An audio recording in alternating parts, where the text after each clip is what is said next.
Bismillahirrahmanirrahim.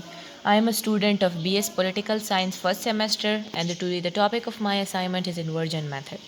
Inversion method को समझने के लिए हमें बहुत सारी चीज़ों को समझना पड़ता है जिसमें जो है लीनियर इक्वेशन है, सिस्टम ऑफ लीनियर इक्वेशन है, फिर इसका सॉल्यूशन है, आगे इसमें डिटर्मिनेंट, एडजॉइंट और काफ़ी सारी चीज़ें हैं जो मैं आज आपको बता रही हूँ। सबसे पहले मैं आपको बताती हूँ लीनियर इक्वेशन होता क्या। Linear equation is defined as the equation in which highest power of variable is 1। मतलब वो इक्वेशन जिसमें हमारे पास जो वेरिएबल होता है उसकी हाईएस्ट पावर 1 होनी चाहिए। अब इस जो इक्वेशन है इसमें A X plus B is equal to zero, यहाँ पे जो वेरिएबल है वो एक्स है, यहाँ पे एक्स के ऊपर कुछ भी पावर नहीं है, तो इसका मतलब यहाँ जहाँ कुछ भी नहीं होता वहाँ 1 होता है, तो यहाँ पे जो वेरिएबल है इसकी हाईएस्ट पावर 1 है, तो दिस इज़ लीनियर इक्वेशन। फिर system of linear equation, system of two linear equation is the set of two linear equations with two variables. अब जो सिस्टम ऑफ लीनियर इक्वेशन में अगर हम बताएं तो इसका मतलब दो लीनियर इक्वेशंस होनी चाहिए जिसमें दो वेरिएबल्स होनी चाहिए। अब equation number 1 a1x plus b1y is equal to zero, a2x plus b2y is equal to zero. अब ये हमारे पास दो लीनियर इक्वेशंस हैं।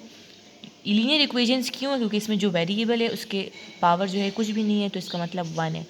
तो ये हमारे पास लीनियर इक्वेशंस हो गई दो जिसमें वेरिएबल्स भी दो हैं, तो इसका मतलब the set of two linear equations with two variables, this is known as system of linear equation. फिर इस जो सिस्टम है लीनियर इक्वेशन का, इसको हम सॉल्व कैसे करते हैं? The solution of system of simultaneous linear equation is the order pair which satisfy both the linear equations. अब ये हमारे पास दो इक्वेशंस हैं, x plus y is equal to 12, x minus y is equal to 2। तो मतलब ऐसा अगर हम इसको सॉल्व करें और इसमें ऐसा सॉल्यूशन सेट या एक ऐसे दो नंबर्स आने चाहिए, एक ऐसा पेयर होना चाहिए दो नंबर्स का जो इन दोनों कंडीशंस को सेटिस्फाई करे। अब ऐसे कौन से दो नंबर हैं जिनको हम प्लस करें तो 12 आएगा और जिनको हम माइनस करें तो 2 आएगा? तो 7 और 5 वो दो डिजिट्स हैं। 7 plus 5 is equal to 12, 7 minus 5 is equal to 2। तो मतलब जो ऑर्डर पेयर यहाँ एक्स वाई की बात करें वो 7 और 5 है, तो यहाँ पे एक्स की वैल्यू हो गई 7 और वाई की वैल्यू हो गई 5। Then the only solution set which satisfy the both linear equations is 7 by 5। इन दोनों conditions को जो order pair satisfy करता है that is 7 by 5, 7 and 5।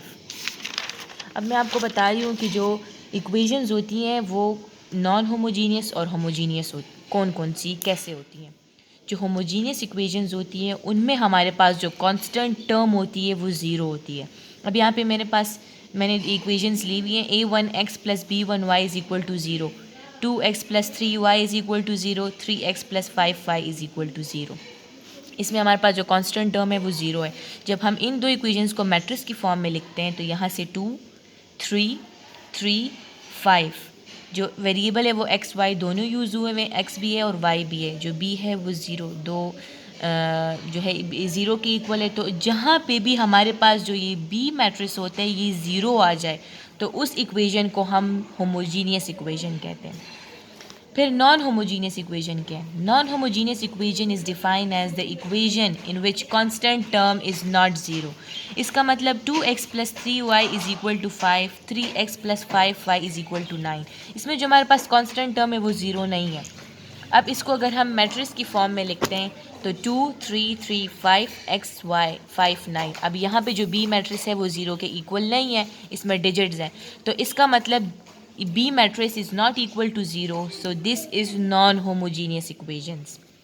फिर इन नॉन होमोजीनियस इक्वेशंस जो हैं इनको आगे फर्दर बहुत सारे मेथड से हम सॉल्व कर सकते हैं, लेकिन जो मेरा टॉपिक है असाइनमेंट का वो इन्वर्जन मेथड है। और इन्वर्जन मेथड मेरी थिंकिंग से सबसे ज़्यादा इजी और सबसे यूज़फुल मेथड है।